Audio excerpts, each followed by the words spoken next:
April's good സ്റ്റോറീസിലേക്ക് ഏവർക്കും സ്വാഗതം. മെഴുവേലി ബാബുജി എഴുതിയ നോവൽ കളർ ഓഫ് ഡെത്ത്, അധ്യായം 25. മണിക്കുട്ട, എടാ. കാളിച്ചരൺ പെട്ടെന്ന് ട്രെയിലറിൻ്റെ ക്യാബിനിൽ കിടന്നുറങ്ങുന്ന മണിക്കുട്ടനെ തട്ടിയുണർത്തി. എന്താ? കണ്ണു തുറന്ന് മണിക്കുട്ടൻ ചുറ്റും പകച്ചു നോക്കി. എടാ, പോലീസ്.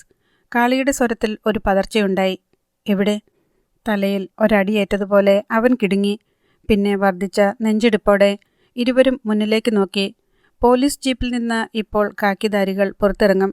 തങ്ങളുടെ കൈകളിൽ വിലങ്ങു വീഴും. നമുക്കിറങ്ങി ഓടിയാലോടാ? മണിക്കുട്ടൻ തിടുക്കപ്പെട്ടു. അങ്ങനെ ചെയ്താൽ അച്ഛനും അമ്മയുമൊക്കെ. അവർ പറയുന്നതെല്ലാം സെൽഫോണിലൂടെ കേട്ടിരുന്ന പെടരായിഡുവും നടുങ്ങി. അവൻ കലിംഗറാവുവിനെ നോക്കി. അപ്പാ, അവരെ പോലീസ് പിടിക്കാൻ പോകുന്നു. കലിംഗറാവുവിൻ്റെ മുഖം മുറുകി. അങ്ങനെ സംഭവിക്കേണ്ടതല്ലോ. കെട്ടേണ്ടിടത്തെല്ലാം കെട്ടിയതല്ലേ നമ്മൾ. അക്ഷമനായി അയാൾ ഒരു ചുരുട്ട് കത്തിച്ചു.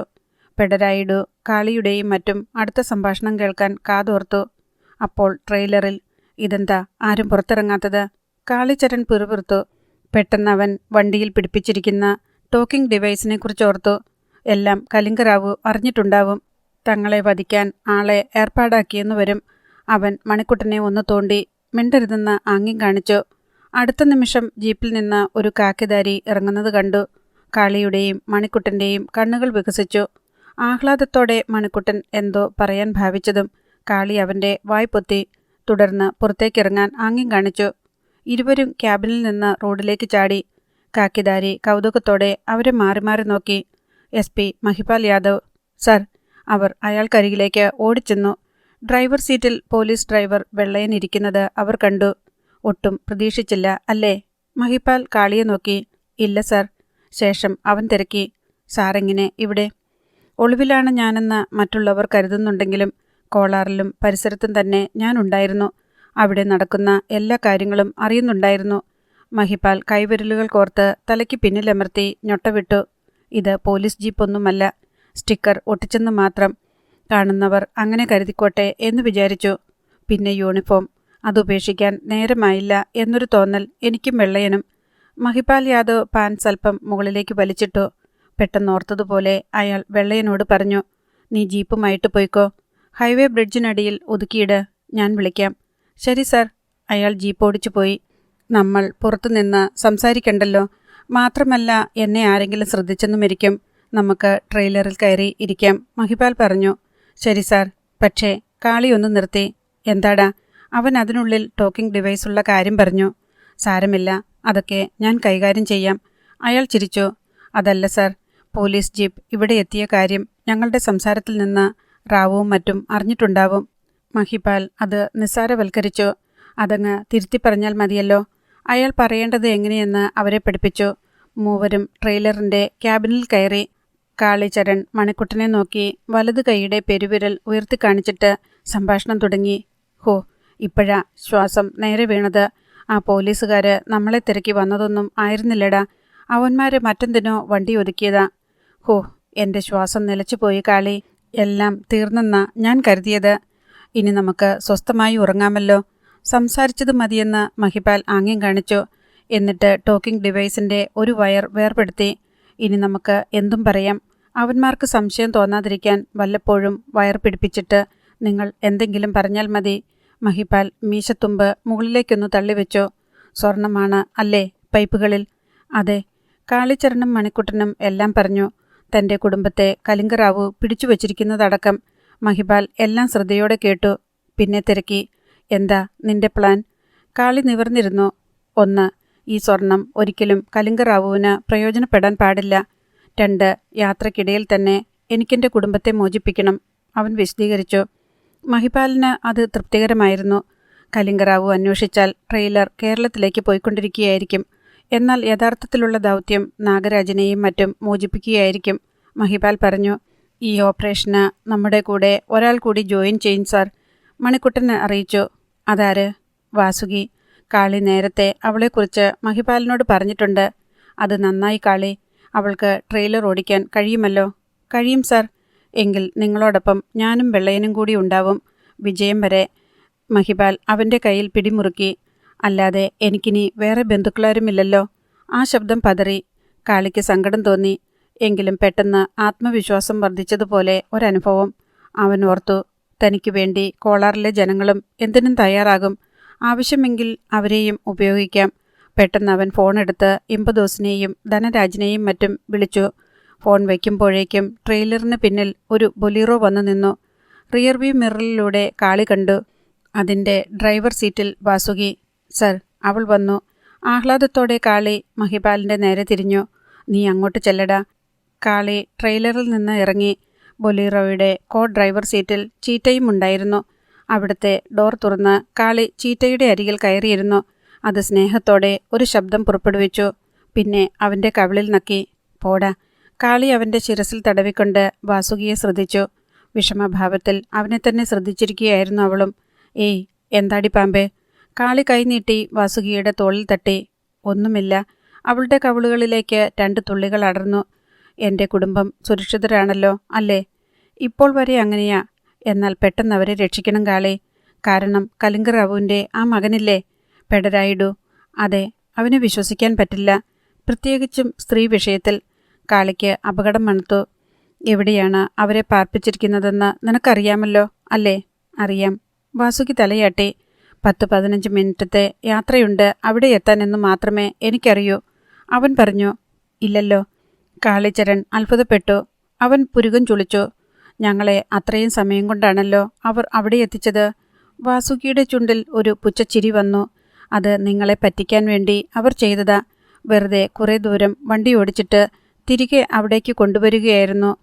റാവുവിൻ്റെ ബംഗ്ലാവിനരികിൽ മതിൽക്കെട്ടിനോട് ചേർന്ന് പുറം ഭാഗത്തുള്ള ഒരു കെട്ടിടത്തില കാളിയുടെ കുടുംബം. ആശ്ചര്യത്തിൽ കാളിയുടെ കണ്ണു തള്ളി. റാവുവിൻ്റെ ബുദ്ധി കൊള്ളാം. അപ്പോൾ തങ്ങൾ താമസിച്ചിരുന്നതിൻ്റെ തൊട്ടരികിൽ തന്നെ അവർ ഉണ്ടായിരുന്നു. ആ കെട്ടിടത്തിന് പിന്നിൽ വലിയ ഒരു മതിൽ കണ്ടത് കാളി ഓർത്തു. അവൻ്റെ പല്ലുകൾ ഞെരിഞ്ഞമർന്നു. പെഡരായിഡു. ആ നാറി ആരുടെയെങ്കിലും ശരീരത്തിൽ കൈവച്ചാൽ ആ കൈ ഞാൻ അരിയും.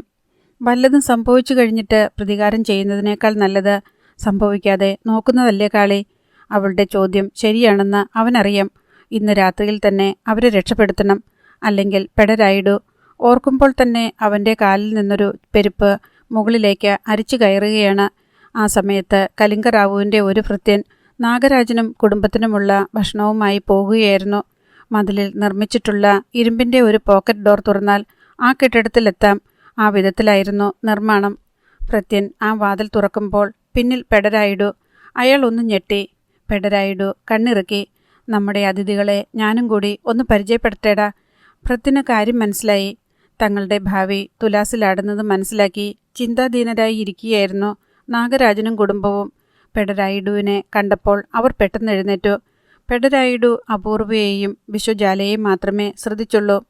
കാളിച്ചരൺ ഞങ്ങൾ ഏൽപ്പിച്ച ഒരു ദൗത്യവുമായി പോയിരിക്കുക. ഇനി അവൻ ഇവിടേക്ക് തിരിച്ചു വരണോ വേണ്ടയോ എന്ന് തീരുമാനിക്കുന്നത് ഞാൻ മാത്രമാ. ഞെട്ടലോടെ അവർ 4 പേരും അവനെ തുറച്ചു നോക്കി. എന്താണ് ഇവൻ്റെ ഉള്ളിലിരിപ്പ്? പെഡരായിഡു ഒരു ചുരുട്ട് കത്തിക്കാനുള്ള നേരമെടുത്തിട്ട് തുടർന്നു. നിങ്ങൾ അച്ഛനും അമ്മയും മക്കളുമാണ് എന്നതൊന്നും എനിക്ക് പ്രശ്നമല്ല. പറയാനുള്ളത് തുറന്നു പറയും. അതനുസരിക്കുക മാത്രമാണ് നിങ്ങൾക്കുള്ള കർമ്മം. അവർക്ക് നെഞ്ചെടുപ്പ് ഏറി തുടങ്ങി. കാളി ജീവനോടെ തിരിച്ചു വരണമെങ്കിൽ അവൻ ഓരോ മുഖത്തേക്കും കണ്ണുകൾ നട്ടു. ഈ പെൺകുട്ടികളിൽ ഒരാൾ ഉറങ്ങേണ്ടത് എൻ്റെ ഔട്ട് ഹൗസിലായിരിക്കണം. ചെന്നായി ചോര നക്കുന്നത് പോലെ അവൻ ഒന്ന് നാക്ക് നീട്ടി. തലമുടിക്ക് തീ പിടിച്ചതുപോലെ അവർ ഒന്ന് പിടഞ്ഞു. എടാ. പരിസരവും തങ്ങളുടെ അവസ്ഥയും മറന്ന് നാഗരാജൻ ഒച്ചയുയർത്തി. നിനക്കുമില്ലേടാ ഒരച്ഛനും അമ്മയും? സ്വന്തം മക്കളുടെ മാനത്തിനിങ്ങനെ ഒരാൾ മുന്നിൽ വന്നു നിന്ന് വില പേശിയാൽ എന്തു ചെയ്യും? പറഞ്ഞതും അയാൾ മുന്നോട്ട് കുതിച്ച് പെഡരായിഡുവിൻ്റെ ഷട്ടിൽ കുത്തിപ്പിടിച്ചു. വനജയുടെ തൊണ്ടയിൽ ഒരു വിലാപം കുരുങ്ങി. ഒരുപാട് സഹിച്ചവരാ ഞങ്ങൾ, വർഷങ്ങളായിട്ട്. അയാൾ ശക്തമായി കിതച്ചു. എനിക്ക് പ്രായമായെന്നൊന്നും നീ കരുതണ്ട. ഖനിയിൽ കല്ല് പൊട്ടിച്ച് തഴമ്പിച്ച കയ്യാ ഇത്. കൊല്ലും ഞാൻ. ഇനി ഈ കെട്ടിടത്തിൽ നീ കാൽ കുത്തിയാൽ. മനസ്സിലായോടാ ചെകുത്താനെ? കൗതുകത്തോടെ നാഗരാജനെ നോക്കി നിശ്ചലം നിന്നതേയുള്ളൂ പെഡരായിഡു. തുടർന്ന് ബലമായി അയാളുടെ പിടിവിടുവിച്ചു. എടോ കിഴവാ, രക്ഷയ്ക്കായി സ്വന്തം പെൺമക്കളെ എൻ്റെ മുന്നിൽ കാഴ്ചവെച്ചിട്ടുള്ള തന്തേം തള്ളേം മാത്രമേ ഞാൻ ഇതുവരെ കണ്ടിട്ടുള്ളൂ. അല്ലാതെ നിന്നെപ്പോലെ രക്തം തിളപ്പിച്ചുകൊണ്ട് ആരെങ്കിലും വന്നാൽ അവൻ നാഗരാജൻ്റെ കവിളടക്കം ഒറ്റയടി. ചേട്ടാ. വനജ നിലവിളിച്ചുകൊണ്ട് ഭർത്താവിനെ കെട്ടിപ്പിടിച്ചു. വിശ്വജാലയ്ക്കും അപൂർവയ്ക്കും ചലിക്കാനേ കഴിഞ്ഞില്ല. അടിയുടെ ആഘാതത്തിൽ ഭാര്യ താങ്ങിയിട്ട് പോലും നാഗരാജൻ തറയിൽ വീണു. യുവതികളെ അടിമുടി നോക്കി. നുണയുന്നതുപോലെ ഒരു ആംഗ്യം കാണിച്ചു പെടരായിടു. അപ്പോൾ രാത്രി 10 മണിക്ക് നിങ്ങളിൽ ഒരാൾ എൻ്റെ ഔട്ട് ഹൗസിലുണ്ടായിരിക്കണം, അല്ലെങ്കിൽ കാളിച്ചരൺ. അവൻ കഴുത്തു മുറിക്കുന്നതുപോലെ കൈകൊണ്ട് കാണിച്ചു. പിന്നെ തിരിഞ്ഞു നടന്നു. ഭക്ഷണവുമായി വന്ന ഭൃത്യൻ യാതൊരു ഭാവഭേദവും കൂടാതെ അത് അവിടെ വെച്ചിട്ട് പോയി. വനജ നാഗരാജനെ താങ്ങി എഴുന്നേൽപ്പിച്ചു. കരഞ്ഞുകൊണ്ട് അയാൾ ഭാര്യയെ കെട്ടിപ്പിടിച്ചു. വനജെ, നമുക്കെല്ലാവർക്കും കൂടി ആത്മഹത്യ ചെയ്താലോടി? അതൊന്നും വേണ്ട അങ്കിൾ. വിശ്വജാലയുടെ ഉറച്ച സ്വരം കേട്ട് മൂവരും നെറ്റിച്ചുളിച്ചു. പിന്നെ അവളെ തുറച്ചു നോക്കി. ഇരുമ്പ് പോലെ ഉറച്ച ഭാവം. കാളിയുടെ ജീവൻ രക്ഷിക്കാൻ വേണ്ടിയല്ലേ? ഞാൻ പോകാം അവൻ്റെ അടുത്തേക്ക്. ചേച്ചി, അപൂർവ ഭീതിയോടെ വിളിച്ചു. അവൾ കൈ ഉയർത്തി. വേണ്ട. വിശ്വജാലയുടെ മനസ്സിലെന്താണെന്ന് ആർക്കും പിടികിട്ടിയില്ല. സന്ധ്യ, പോർച്ചെവിയനും ജാനകിയും ടെലിഫോൺ ബൂത്തിൽ നിന്ന് മടങ്ങിയെത്തുമ്പോൾ ഭഗവതിയപ്പൻ ഭക്ഷണമെല്ലാം തയ്യാറാക്കി വച്ചിരുന്നു. ഇപ്പോൾ അങ്ങനെയാണ്. അയാൾ രാത്രിയിൽ മാത്രമേ പുറത്തു പോകൂ. പകൽ നേരത്ത് വീട്ടിലെ ജോലിയെല്ലാം തീർക്കും. വൈകിട്ടെത്തുന്ന ജാനകിക്കും പോർച്ചെവിയനും പ്രത്യേകിച്ച് ജോലിയൊന്നുമില്ല. കഴിഞ്ഞ ദിവസം അവർ ഒരു TV വാങ്ങിയിരുന്നു. അത് കണ്ടുകൊണ്ടിരിക്കും. ഇന്ന് ഞാൻ നേരത്തെ അത്താഴം കഴിക്കാൻ പോവുകയാ. 7 മണിയായപ്പോൾ ഭഗവതിയപ്പൻ പറഞ്ഞു. അതെന്താ അച്ഛാ? ജാനകി അയാൾക്ക് നേരെ തിരിഞ്ഞു. പോർച്ചെവിയനും സംശയത്തോടെ മകനെ നോക്കി. വല്ലപ്പോഴും കിട്ടുന്ന ഒരവസരം വന്നു ചേർന്നിട്ടുണ്ട് അച്ഛാ. കലിംഗറാവുവിൻ്റെ മകൻ നാട്ടിലെത്തിയിരിക്കുന്നു. എനിക്ക് അവനെയും അവൻ്റെ തന്തയെയും ഒന്നിച്ചു കാണണം. അതുകൂടി കഴിഞ്ഞാൽ നാളെ മുതൽ എനിക്ക് എല്ലാവരുടെയും മുന്നിലൂടെ നടക്കാനാവും. അച്ഛാ. ജാനകിയുടെ മുഖം ഭീതി കൊണ്ട് വിളറി. വീടിന് പുറത്തു നിൽക്കുന്ന കരിമ്പനയുടെ ഉണക്ക ഓലകളിൽ കാറ്റുതട്ടി ഒരു ഭീതിതമായ ശബ്ദമുണ്ടായി. ജാനകി വിതുമ്പി. എത്രയോ കാലത്തിന് ശേഷമാ എനിക്ക് അച്ഛനെ കിട്ടിയത്. അച്ഛനെ എനിക്ക് ഇനിയും ഇങ്ങനെ തന്നെ വേണം. ഭഗവതിയപ്പൻ മകളെ ചേർത്തിരുത്തി മുടിയിൽ തഴുകി. മൂർധാവിൽ ഉമ്മ വെച്ചു. മോളെ, ആരെയും ഭയപ്പെടാതെ ഇനിയുള്ള കാലം നമുക്ക് കഴിയണമെങ്കിൽ ഈ രാത്രി അച്ഛന് പ്രയോജനപ്പെടുത്തിയേ പറ്റൂ. 2 കാലിൽ ഓടിച്ചാടി നടക്കേണ്ടിയിരുന്നവളാ നീ. നിന്റെ ആ സ്വാതന്ത്ര്യം നിഷേധിച്ചവർക്ക് അച്ഛനൊരിക്കലും മാപ്പ് കൊടുക്കില്ല. നീ പറ, നിനക്കൊരു അമ്മയുണ്ടായിരുന്നു. കുഞ്ഞുനാളിലെ നിനക്കത് നഷ്ടപ്പെടുത്തിയവരോട് ഞാൻ പൊറുക്കണോ? വജ്രം പോലെ ഭഗവതിയപ്പൻ്റെ കണ്ണുകൾ തിളങ്ങി. ജാനകിക്ക് ഉത്തരമില്ലായിരുന്നു. എല്ലാം ശ്രദ്ധയോടെ കണ്ടും കേട്ടും ഇരിക്കുകയായിരുന്നു പോർച്ചെവിയൻ. അയാളുടെ മനസ്സിലും ചില ചിത്രങ്ങൾ മിന്നി. 7 മണിക്ക് സ്വർണ്ണ പൈപ്പുകൾ കയറ്റിയ ട്രെയിലർ കൃഷ്ണഗിരിയിൽ നിന്ന് ധർമ്മപുരിക്ക് തിരിച്ചു. അതിനു മുൻപ് മഹിപാൽ യാദവുമായി ആലോചിച്ച് കാളിച്ചരണും വാസുകിയും ചില തീരുമാനങ്ങൾ എടുത്തിരുന്നു. ഇപ്പോൾ ട്രെയിലർ ഓടിക്കുന്നത് പോലീസ് ഡ്രൈവറായിരുന്ന വെള്ളയനാണ്. അയാൾക്ക് കൂട്ടായി മണിക്കുട്ടനും വാസുകിയും ചീറ്റയുമുണ്ട്. വാസുകിയുടെ ബൊലീറോയിലാണ് കാളിച്ചരണും മഹിപാൽ യാദവും കോളാറിലേക്ക് മടങ്ങിയത്. ക്രിസ്മസും ന്യൂ ഇയറുമൊക്കെ ആയതിനാൽ വഴിയിൽ ധാരാളം പടക്കക്കടകൾ ഉണ്ടായിരുന്നു. ഒരാഘോഷമാകുമ്പോൾ വെടിക്കെട്ട് നല്ലതല്ലേ സാർ? കാളി മഹിപാലിന് നേർക്ക് മുഖം തിരിച്ചു. അതെ അതെ, അയാൾ സമ്മതിച്ചു. കാളിച്ചരൺ ഒരു പടക്കക്കടയ്ക്ക് മുന്നിൽ ബൊലീറോ നിർത്തിയിറങ്ങി. കുറേയേറെ ഗുണ്ടുകളും അമിട്ടുകളും മാലപ്പടക്കവും ഉൾപ്പെടെ വാങ്ങി ബൊലീറോയിൽ വെച്ചു. പിന്നെ വണ്ടി സ്റ്റാർട്ട് ചെയ്യുന്നതിനിടയിൽ സെൽഫോൺ എടുത്ത് പഴനിവേലിനെ വിളിച്ചു. പടക്കം പൊട്ടിച്ച് ആഘോഷിക്കാൻ കുറേ ആളുകളെ ഒരുക്കി നിർത്തണം. ഞങ്ങൾ ഒരുങ്ങി നിൽക്കുകയാ. പഴനിവേലിൻ്റെ മറുപടി. അധ്യായം 26. 8 മണി. നേർത്ത നിലാവെളിച്ചത്തിനൊപ്പം മഞ്ഞുമുണ്ട്. നാഗരാജനും വനജയും അപൂർവയും ആകെ അസ്വസ്ഥരായിരുന്നു. എന്നാൽ വിശ്വജാലയ്ക്ക് മാത്രം യാതൊരു പരിഭ്രമവുമില്ല. മൂവരും അവളെ തുറച്ചു നോക്കി. മോളെ, നിന്റെ ലക്ഷ്യമെന്താ? ഈ ചോദ്യം പലവട്ടം വനജയിൽ നിന്ന് ഉണ്ടായി. അപ്പോഴൊക്കെ വിശ്വജാല ചിരിക്കുകയാണ് ചെയ്തത്. അവൾ രഹസ്യമായി ഒരു കത്തിയെടുത്ത് ചുരിദാറിനുള്ളിൽ തിരുകുന്നത് ഇതിനിടെ അപൂർവ മാത്രം കണ്ടു. ഭൃത്യൻ ഭക്ഷണം കൊണ്ടുവച്ചപ്പോഴും മറ്റു 3 പേരും അതിൽ ശ്രദ്ധിക്കുക പോലും ചെയ്തില്ല. അയാൾ വല്ലാത്തൊരു ഭാവത്തിൽ അവരെ നോക്കിയിട്ട് പോയി.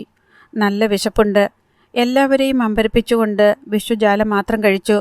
നീ കഴിക്കുന്നില്ലേടി? അവൾ അപൂർവയെ നോക്കി. നിറകണ്ണുകളോടെ അപൂർവ ശിരസ് ഇടം വലം വെട്ടിച്ചു.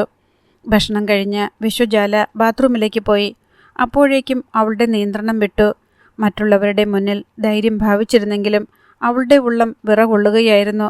പെടരായിഡു എന്ന വൻ വൃക്ഷത്തോട് തനിക്ക് ചെറുത്തു നിൽക്കാൻ കഴിയില്ലെന്ന് അവൾക്കറിയാം. എങ്കിലും ബലിയാടാകേണ്ടത് താൻ തന്നെയാണെന്ന് അവൾ വിശ്വസിച്ചു. താനിവിടെ കാൽ കുത്തിയതോടെയാണല്ലോ എല്ലാത്തിൻ്റെയും തുടക്കം. അങ്കിളിനും ആൻറ്റിക്കും അവശേഷിച്ച ഒരു മകളെ കൂടി നഷ്ടപ്പെട്ടുകൂടാ. കാളിയുടെ പ്രാണനും ഒന്നും സംഭവിക്കരുത്. തൻ്റെ ജീവൻ നഷ്ടപ്പെട്ടാലും. ചുരിദാറിൻ്റെ ഷാൾ കടിച്ചു പിടിച്ച് ശബ്ദം പുറത്തു വരാതെ അവൾ കുറച്ചുനേരം കരഞ്ഞു. പിന്നെ മുഖം കഴുകി തുടച്ച് സംയമനം വീണ്ടെടുത്തു ചെല്ലുമ്പോൾ അപൂർവ അവളെ തുറച്ചു നോക്കി. ചേച്ചി പോകണ്ട. പിന്നെ? വിഷുജാല നെറ്റിച്ചുളിച്ചു. ഞാൻ പൊയ്ക്കോളാം. കാളിയേട്ടന് ഒത്തിരി ഇഷ്ടമാ ചേച്ചിയെ. ചേച്ചിക്ക് എന്തെങ്കിലും സംഭവിച്ചാൽ ഏട്ടൻ വെറുതെ ഇരിക്കില്ല. അതിപ്പോൾ നിനക്ക് സംഭവിച്ചാലും അങ്ങനെ തന്നെയല്ലേ? വിഷുജാല ചിരിക്കാൻ ശ്രമിച്ചു. പിന്നെ അവളുടെ തോളിലൊരു അടി കൊടുത്തു. എൻ്റെ ഊഹം ശരിയാണെങ്കിൽ കാളി വരും, എങ്ങനെയും. അതാ അവൻ്റെ സ്വഭാവം. നമ്മൾ ഭയപ്പെടുന്നതുപോലെ ഒന്നും ഉണ്ടാകില്ലടി. വിഷുജാല മുടി ചീകി ഒതുക്കി പൗഡർ പൂശി നെറ്റിയിൽ തീക്കുണ്ടം പോലെ ഒരു വലിയ പൊട്ടു തൊട്ടു. നാഗരാജനും വനജയും മുഖാമുഖം നോക്കി. വിഷുജാലയ്ക്ക് സ്വബോധം നഷ്ടപ്പെട്ടോ എന്ന് പോലും അവർ സംശയിച്ചു. 8:30 ഭഗവതിയപ്പൻ കലിംഗറാവുവിൻ്റെ ബംഗ്ലാവിന് പുറത്തെ കരിമ്പിൻ തോട്ടത്തിലെത്തി. കനത്ത മതിൽക്കെട്ടിനുള്ളിലെ കാഴ്ചകളൊന്നും കാണാൻ പറ്റുന്നില്ല. അയാൾ റോഡ് സൈഡിൽ നിന്നിരുന്ന ഒരു വേപ്പ് മരത്തിൽ കയറി. ഇപ്പോൾ അകത്തെ രംഗം കാണാം. ആട്ടിൻപറ്റങ്ങളെപ്പോലെ മതിൽക്കെട്ടിനുള്ളിൽ നിറയെ നായ്ക്കൾ. ബംഗ്ലാവിൻ്റെ വാതിൽ തുറന്നു കിടക്കുകയാണ്. കുരുങ്ങ് കൃഷ്ണയും മറ്റും പുറത്തുണ്ട്. അയാൾ തൻ്റെ ടെലിസ്കോപ്പിക് ഗണ്ണെടുത്ത് അതിൻ്റെ ലെൻസിലൂടെ നോക്കി. കലിംഗറാവുവോ പെടരായിടുവോ പുറത്തേക്ക് വന്നാൽ കൃത്യമായി നിറയൊഴിക്കാൻ സാധിക്കും. ഗൺ താഴെ വീഴാത്ത രൂപത്തിൽ വേപ്പിൻ മരത്തിൽ വെച്ചിട്ട് ഭഗവതിയപ്പൻ കാത്തിരുന്നു. 9 മണി. കാളിച്ചരണും SP മഹിപാൽ യാദവും ബംഗ്ലാവിന് 3 കിലോമീറ്റർ അകലെയെത്തി. അവിടെ പഴനിവേലും ഇമ്പദോസും ധനരാജനും കണ്ണപ്പിരാമനും അടങ്ങുന്ന 50 പേർ കാത്തുനിന്നിരുന്നു. ബൊലീറോ ഒതുക്കി നിർത്തിയിട്ട് ഇരുവരും ഇറങ്ങി. പിന്നെ ഖനി തൊഴിലാളികൾക്ക് വേണ്ട നിർദ്ദേശങ്ങൾ നൽകി. പടക്കങ്ങൾ മുഴുവൻ അവരെ ഏൽപ്പിച്ചു. വീണ്ടും ബൊലീറോയിൽ മുന്നോട്ട്. ജനങ്ങൾ കുറുക്കുവഴിയെ കരിമ്പിൻ തോട്ടത്തിലേക്കിറങ്ങി. 9:30. സമയം അങ്ങോട്ട് പോകുന്നില്ലല്ലോ. ക്ലോക്കിൽ നോക്കിക്കൊണ്ട് വിഷുജാല പിറുപിറുത്തു. മോളെ, ഒന്നുകൂടി ചിന്തിച്ചിട്ട് പോരെ ഈ തീരുമാനം? നാഗരാജന് ചോദിക്കാതിരിക്കാൻ കഴിഞ്ഞില്ല. വിഷുജാല അയാൾക്ക് നേരെ തിരിഞ്ഞു. എല്ലാം തീരുമാനിച്ചുറച്ച കാര്യമാ അങ്കിളെ. ഒരാൾ പെടരായിഡുവിൻ്റെ അടുത്തേക്ക് പോയേ പറ്റൂ. അതല്ലെങ്കിൽ അവൻ ഇങ്ങോട്ട് വരും. നമ്മളെ എല്ലാവരെയും കൊന്നൊന്നുമിരിക്കും. അതിൽ ഭേദം ഞാനൊരാൾ ഇല്ലാതാകുന്നതല്ലേ. വിഷുജാലിയുടെ മുഖത്ത് ഒരു ചുവപ്പ് രാശി പരന്നു. ചുമ്മാ ചാകത്തില്ലങ്കിളെ ഞാൻ. പൊരുതും. തോറ്റാൽ മാത്രം മരണം. അല്ലാതെ എന്നെ നശിപ്പിക്കാനൊന്നും ഞാൻ അവൻ്റെ മുന്നിൽ നിന്നുകൊടുക്കില്ല. കത്തിയെടുത്ത് അവൾ ഒളിപ്പിച്ചത് എന്തിനാണെന്ന് ഇപ്പോൾ അപൂർവയ്ക്ക് മനസ്സിലായി. 9:45. വാസുകി പറഞ്ഞുകൊടുത്ത അടയാളം അനുസരിച്ച് കാളിച്ചരണും മഹിപാൽ യാദവും കരിമ്പിൻ തോട്ടത്തിലൂടെ നടന്നു. നാഗരാജനെയും മറ്റും പാർപ്പിച്ചിരിക്കുന്ന കെട്ടിടത്തിന് ഏതാണ്ട് 50 മീറ്ററോളം അടുത്തെത്തി. കരിമ്പോലകൾക്കിടയിലൂടെ അവർക്ക് ആ കെട്ടിടം കാണാം. അതിനു മുന്നിൽ ഒരു ലൈറ്റ് തെളിഞ്ഞു നിൽപ്പുണ്ട്. കാവലിന് 2 പേർ. കാളി മൊബൈലെടുത്ത് സമയം നോക്കി. 9:50. അവർ കാത്തു. കാളി ഒരു കർച്ചീഫ് എടുത്ത് കണ്ണുകൾക്ക് താഴെയുള്ള മുഖഭാഗം മറച്ചുകെട്ടി. മഹിപാലിൻ്റെ നിർദ്ദേശാനുസരണമായിരുന്നു അത്. ശത്രുക്കൾ മുന്നിൽ വന്നുപെട്ടാൽ അവനെ തിരിച്ചറിയരുത്. അവൻ ട്രെയിലറിൽ തന്നെയാണെന്ന് അവർ കരുതിക്കോട്ടെ. താനാണ് ആക്രമണത്തിന് പിന്നിലെന്ന് അവർ വിശ്വസിച്ചോളും. അപ്പോൾ വേപ്പുമരത്തിന് മുകളിലിരുന്ന ഭഗവതിയപ്പൻ എന്തോ ശബ്ദം കേട്ട് ചുറ്റും നോക്കി. അയാളുടെ പുരുകം ചുളിഞ്ഞു. താഴെ കരിമ്പിൻകാട്ടിൽ ഏകദേശം 15 അടി അകലത്തിൽ വീതം ചലനം. നിലാവെളിച്ചത്തിൽ കരിമ്പോലകൾ വകഞ്ഞുമാറ്റി കലിംഗറാവുവിൻ്റെ ബംഗ്ലാവിനെ ലക്ഷ്യം വെച്ച് നീങ്ങുന്ന രൂപങ്ങൾ. കമാൻഡോ ഓപ്പറേഷന് തയ്യാറെടുക്കുന്നത് പോലെ. തന്നെ കൂടാതെ മറ്റാരൊക്കെയോ കലിംഗറാവുവിനെ ടാർഗറ്റ് ചെയ്തിരിക്കുന്നുവെന്ന് അയാൾ തീർച്ചയാക്കി. പക്ഷേ റാവുവിൻ്റെയും മകൻ്റെയും മരണം തൻ്റെ കൈകൊണ്ടായിരിക്കണം. അത് തൻ്റെ വാശിയാണ്. താഴത്തെ കാഴ്ചയിൽ നിന്ന് മുഖം തിരിച്ച് ഭഗവതിയപ്പൻ വീണ്ടും കലിംഗറാവുവിൻ്റെ ബംഗ്ലാവിലേക്ക് നോക്കി. പൊടുന്നനെ അയാളുടെ മുഖം മ്ലാനമായി. പെടരായിഡു ബംഗ്ലാവിൽ നിന്ന് ഇറങ്ങിയിരിക്കുന്നു. അവൻ ചെന്ന് ഔട്ട് ഹൗസിൽ കയറുന്നതാണ് ഭഗവതിയപ്പൻ കണ്ടത്. ഇച്ഛാഭംഗത്തോടെ അയാൾ എന്തോ ചിന്തിച്ചു. എന്തായാലും ഇന്ന് ലക്ഷ്യം നേടാതെ മടക്കമില്ല. 9:55. ഇനി 5 മിനിറ്റേയുള്ളൂ. ഞാൻ അങ്ങോട്ട് ചെല്ലട്ടെ. വിഷുജാല എല്ലാവരോടും യാത്ര ചോദിച്ചു. നാഗരാജൻ്റെയും കുടുംബത്തിൻ്റെയും കണ്ണുകൾ നിറഞ്ഞു തൂവി. ഒരിക്കലും മടങ്ങി വരാത്ത ഒരാളുടെ യാത്ര പറച്ചിൽ പോലെ. മോളെ. വനജയുടെ ശബ്ദം ചിലമ്പി. ചേച്ചി. അപൂർവ അവളെ കെട്ടിപ്പിടിച്ചു കരഞ്ഞു. നാഗരാജന് അവളുടെ നേർക്ക് നോക്കാനുള്ള ധൈര്യം പോലും ഉണ്ടായിരുന്നില്ല. വിഷുജാല മതിലിലുള്ള പോക്കറ്റ് ഡോർ തുറന്നു. അപ്പുറത്ത് കലിംഗറാവുവിൻ്റെ വിശാലമായ മുറ്റം. അവളുടെ കണ്ണുകൾ കുറുകി. മുറ്റം നിറയെ നായ്ക്കൾ. പക്ഷേ അവറ്റകൾ അവളെ ശ്രദ്ധിച്ചില്ല. വിറപൂണ്ട പാദങ്ങളോടെ വിഷുജാല ഔട്ട് ഹൗസിന് നേർക്ക് ചെന്നു. അതിൻ്റെ വാതിൽ തുറന്നു കിടക്കുകയായിരുന്നു. വരാന്തയിലേക്ക് കാൽ വച്ച അവൾ കണ്ടു. അകത്ത് ഒരു കസേരയിലിരുന്ന് മറ്റൊന്നിലേക്ക് കാലുകൾ ഉയർത്തിവെച്ച് സിഗരറ്റ് പുകച്ചുകൊണ്ടിരിക്കുന്നു പെടരായിഡു. അവൻ്റെ ശിരസിന് മുകളിൽ പുക വലയം ചെയ്തിരുന്നു. പുറംതിരിഞ്ഞാണ് അവനിരിക്കുന്നത്. വാതിൽക്കൽ വിശ്വജാല ശങ്കയോടെ നിന്നു. ഒപ്പം കത്തിയിലൊന്ന് പരതി. അവളുടെ പാദപതന ശബ്ദം പോലും തിരിച്ചറിഞ്ഞു പെടരായിഡു. കേറിവാ. തിരിഞ്ഞു നോക്കാതെ അവൻ നിർദ്ദേശിച്ചു. വിശ്വജാല അകത്തേക്ക് കയറി. അടുത്ത നിമിഷം പിന്നിൽ എന്തോ ചലനം കേട്ട് അവൾ തിരിഞ്ഞു. കിടുങ്ങിപ്പോയി. 4 നായ്ക്കൾ ചെന്നായ്ക്കളെപ്പോലെ നാവ് നീട്ടിക്കൊണ്ട് അവ വാതിൽക്കൽ കുത്തിയിരുന്നു. ഭയപ്പെടേണ്ട, എൻ്റെ കാവൽക്കാരാ അവർ. എൻ്റെ അനുവാദം കൂടാതെ ആരെങ്കിലും ഇവിടെ നിന്ന് പുറത്തു പോയാലേ അവ ഉപദ്രവിക്കൂ. ആ വാക്കുകളുടെ അർത്ഥം അവൾക്ക് ബോധ്യപ്പെട്ടു. തനിക്ക് ഇവിടെ നിന്ന് രക്ഷപ്പെടാൻ കഴിയില്ലെന്ന്. രക്ഷപ്പെടാൻ നോക്കിയാൽ ഇവറ്റകൾ തന്നെ കടിച്ചു കീറുമെന്ന്. അവിടെ നിൽക്കാതെ ഇങ്ങ് മുന്നിൽ വാടി, അവൻ കൽപ്പിച്ചു. യാതൊരു കൂസലുമില്ലാതെ വിശ്വജാല അവൻ്റെ മുന്നിലെത്തി. നിനക്ക് പേടിയുണ്ടോ? പെടരായിഡു അവളെ ആപാത ചൂടം നോക്കി. എന്തിന്? ആ മറുചോദ്യം അവനെ അമ്പരപ്പിച്ചു. അപ്പോൾ നിനക്കെന്നെ പേടിയില്ലേ? വിശ്വജാല ചിരിച്ചു. മരിക്കാൻ ഭയമുള്ളവർക്കല്ലേ പേടിയുണ്ടാകൂ. പിന്നെ ഏത് നിമിഷവും നിങ്ങളിവിടെ ചത്തു വീഴാമല്ലോ. എന്താടി നീ പറഞ്ഞത്? സിഗരറ്റ് വലിച്ചെറിഞ്ഞ് അലറിക്കൊണ്ട് പെടരായിഡു ചാടി എഴുന്നേറ്റു. സത്യം, അധർമ്മികൾക്ക് ആയുസ് കുറവ. അവൾ ചുണ്ടുകൊട്ടി. നായിൻ്റെ മോളെ. അവളെ അടിക്കാൻ അവൻ മുന്നോട്ട് കുതിച്ചു. അപ്പോൾ സമയം 10 മണി. അടുത്ത സെക്കൻഡ് കലിംഗറാവുവിൻ്റെ ബംഗ്ലാവിന് മുറ്റത്ത് ഉഗ്രശബ്ദത്തോടെ ഒരു ഗുണ്ടു വീണു ചിതറി. നായ്ക്കൾ വികൃത ശബ്ദം പുറപ്പെടുവിച്ചുകൊണ്ട് ചിതറിയോടി. വിശ്വജാലയെ അടിക്കാനോങ്ങിയ പെടരായിഡുവിൻ്റെ കൈ അങ്ങനെ തന്നെ നിശ്ചലമായി. അപ്പോൾ ബംഗ്ലാവിൻ്റെ പിന്നിൽ നിന്ന് വെടിയൊച്ച കേട്ടു. ഔട്ട് ഹൗസിൻ്റെ വാതിൽക്കലിരുന്ന നായ്ക്കളും ഭയന്നോടി. പെടരായിഡു വെട്ടിത്തിരിഞ്ഞ് വാതിൽക്കലേക്ക് ചെന്നു. ഒന്നും മനസ്സിലാകാതെ കുരങ്ങ് കൃഷ്ണയും സംഘവും മുറ്റത്ത് ചിതറിപ്പായുന്നത് കണ്ടു. അപ്പോൾ കരിമ്പിൻ തോട്ടത്തിൽ കാളി ക്വിക്ക്. SP മഹിപാൽ യാദവ് തിടുക്കപ്പെട്ടു. വെടിയൊച്ചകൾ കേട്ട് ആ കെട്ടിടത്തിന് മുന്നിൽ നിന്നിരുന്ന കാവൽക്കാർ പതറുന്നത് അവർ കണ്ടു. മഹിപാലും കാളിച്ചരണും അവർക്കുമേൽ പറന്നു വീണു. ഒറ്റയടിക്ക് താഴെയിട്ട ഒരുവൻ്റെ ഉച്ചിയിലും താടിയിലും പിടിച്ച് മഹിപാൽ ശക്തിയിൽ വെട്ടിച്ചു. അയാളുടെ കഴുത്ത് ഒടിയുന്ന ഒച്ച കേട്ടു. മഹിപാൽ പിടിവിട്ടു. അയാൾ തറയിൽ കിടന്ന് വെട്ടിപ്പിടഞ്ഞു. കാളിച്ചരൺ എതിരാളികളുടെ കാലുകൾക്കിടയിൽ ആഞ്ഞു തൊഴിച്ചു. അടിവയറ്റിൽ കൈ അമർത്തിക്കൊണ്ട് തറയിലേക്കിരുന്ന അയാളുടെ പാൻസ് നനച്ചുകൊണ്ട് മൂത്രമൊഴുകി. കാളി വലത് കാൽപ്പത്തി വാൾ പോലെ വീശി. അയാളുടെ കവിളിൽ പടക്കം പൊട്ടുന്ന ഒച്ചയിൽ ഒരടി. അയാളും തറയിൽ ചുരുണ്ടുവീണു. കാളിയും മഹിപാലും പരസ്പരം നോക്കി. 2 മിനിറ്റിനുള്ളിൽ ഇവിടുത്തെ ഓപ്പറേഷൻ തീരണം, മഹിപാൽ പറഞ്ഞു. ഇരുവരും ചേർന്ന് ആ കെട്ടിടത്തിൻ്റെ വാതിലിൽ ആഞ്ഞു ചവിട്ടി. വിജാഗിരികൾ ഇളകി. വാതിൽപ്പാളി തൂങ്ങിയാടി. മുറിക്കുള്ളിലേക്ക് പാഞ്ഞു കയറിയ അവർ കണ്ടത് ഭീതിതരായി നിൽക്കുന്ന നാഗരാജനെയും വനജിയെയും അപൂർവയെയുമാണ്.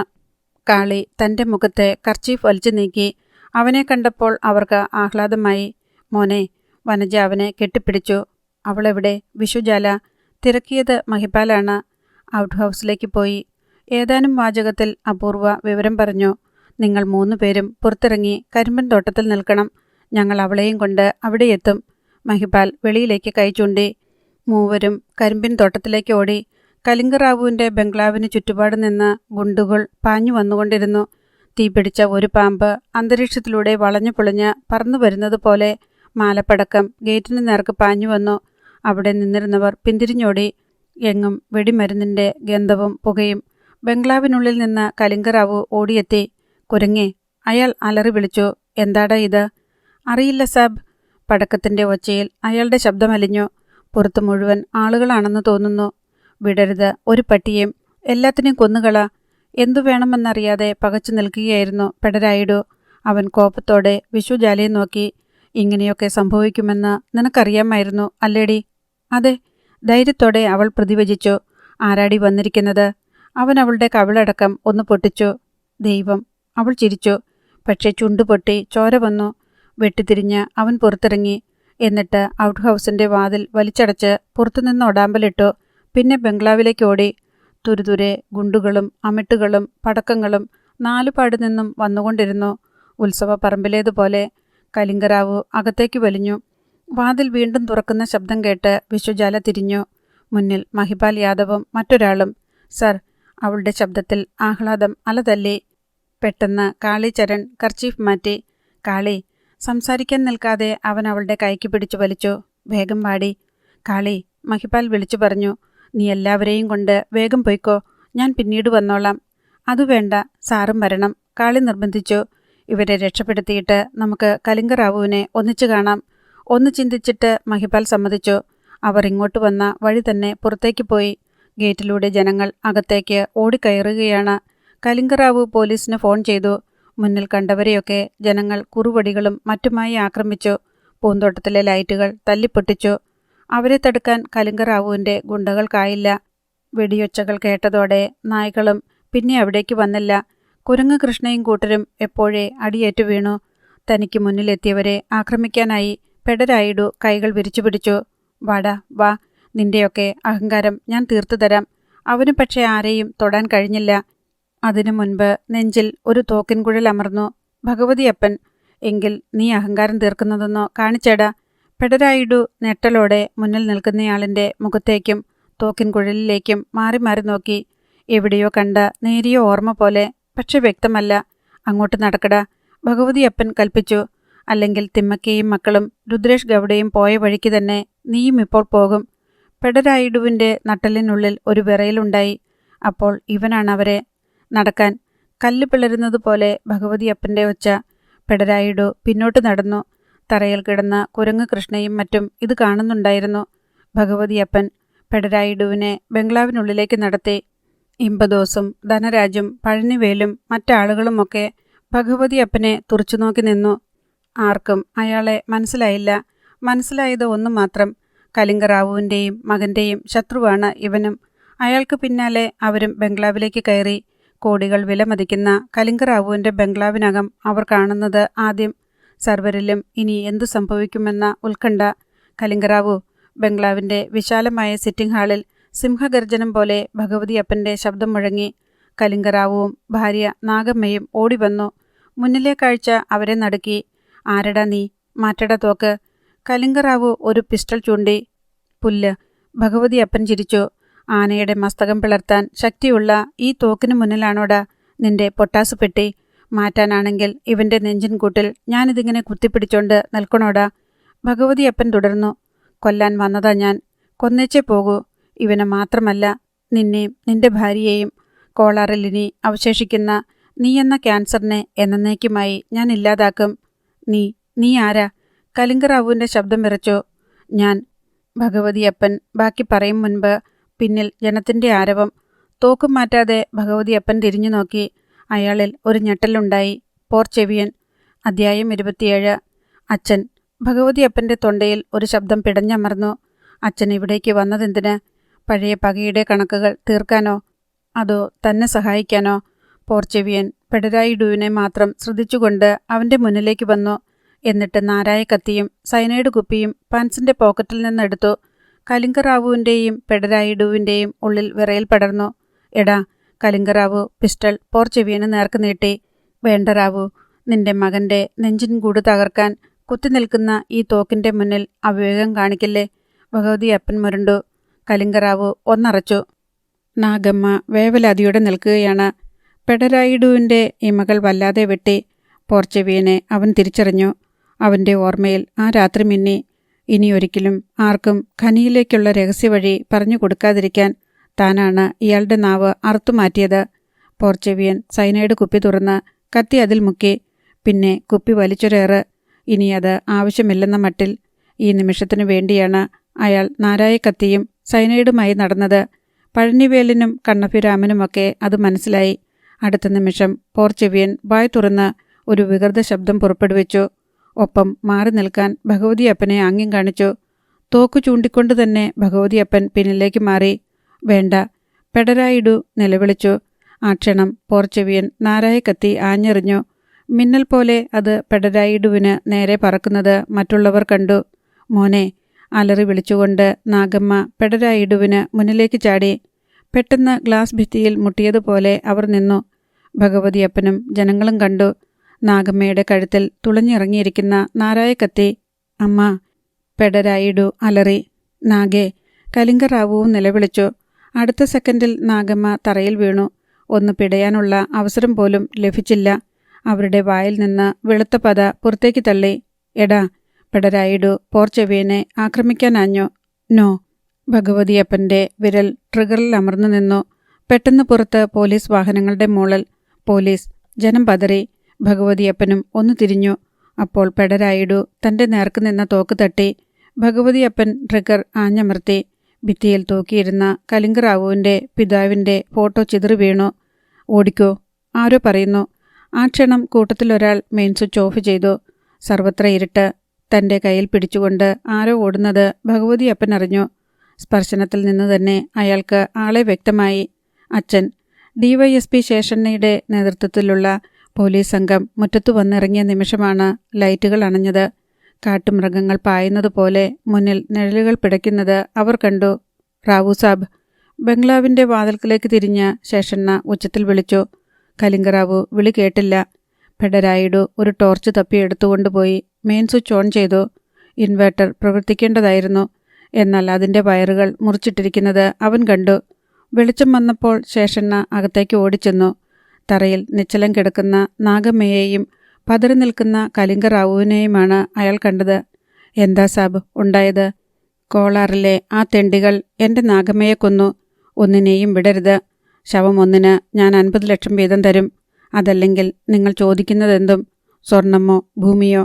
ശേഷണ്ണയുടെ കണ്ണുകളിൽ ആർത്തി തിളങ്ങി. നടന്ന സംഭവം പെടരായിഡു അയാളോട് ചുരുക്കി പറഞ്ഞു. ഇവിടെ കാൽകുത്തിയ ഒരുത്തനും നാളെ പ്രഭാതം കാണരുത്. പിന്നെ പോർച്ചെവിയൻ. നാവില്ലാത്ത ആ പട്ടിയെ എനിക്ക് കിട്ടണം. ശേഷണ്ണ തലയാട്ടി. കലിംഗറാവു ഭാര്യയുടെ ശരീരത്തിനരികിൽ കുത്തിയിരുന്നു. കരയാൻ മാത്രം അയാളുടെ അഭിമാനം സമ്മതിച്ചില്ല. പെട്ടെന്നോർത്തതുപോലെ പെടരായിഡു ഔട്ട് ഹൗസിലേക്ക് ഓടി. അതിൻ്റെ വാതിൽ തുറന്നു കിടക്കുന്നത് കണ്ടപ്പോൾ തന്നെ വിശ്വജാല രക്ഷപ്പെട്ടെന്ന് ഉറപ്പിച്ചു. കലിപ്പോടെ അവൻ നാഗരാജനെയും കുടുംബത്തെയും പാർപ്പിച്ചിരുന്ന കെട്ടിടത്തിലെത്തി. അതും ശൂന്യം. കാവൽക്കാരിൽ ഒരാൾ മരിച്ചു കിടക്കുന്നു. അടുത്തവന് സംസാരിക്കാനുള്ള ശേഷി പോലുമില്ല. പെടരായിഡുവിൻ്റെ മനസ്സ് മുളകുപൊടി വീണതുപോലെ നീറി. ഇവരെ രക്ഷിക്കാൻ കാളിയല്ലാതെ മറ്റാർക്കും കഴിയില്ലെന്ന് അവന് തോന്നി. അവൻ മൊബൈൽ കാതിലമർത്തി. GPS ടോക്കിംഗ് ഡിവൈസിലൂടെ ട്രെയിലർ ഓടുന്നതിൻ്റെ ശബ്ദം കേൾക്കാം. ഒപ്പം ഒരു മൂളിപ്പാട്ടും. സംശയനിവാരണത്തിനായി അവൻ കൃഷ്ണഗിരിയിലുള്ള തങ്ങളുടെ ആളുകളെ വിളിച്ചു. ട്രെയിലർ എവിടെയെങ്കിലും നിർത്തിയിട്ട് കാളി മടങ്ങി വന്നതാണോ എന്നറിയാൻ. എങ്ങും നിർത്താതെ അതിപ്പോൾ ഓടിക്കൊണ്ടിരിക്കുകയാണെന്ന് വിവരം കിട്ടി. പെടരായിഡുവിൻ്റെ ചെന്നിയിൽ ചിലന്തിക്കാലുകൾ പോലെ ഞരമ്പുകൾ പിടച്ചു പൊങ്ങി. കാളിയല്ലെങ്കിൽ പിന്നെയാര്? അവന് ഉത്തരം കിട്ടിയില്ല. ആ നേരത്ത് ബൊലീറോയിൽ തൻ്റെ കുടുംബവുമായി പായുകയായിരുന്നു കാളിച്ചരൺ.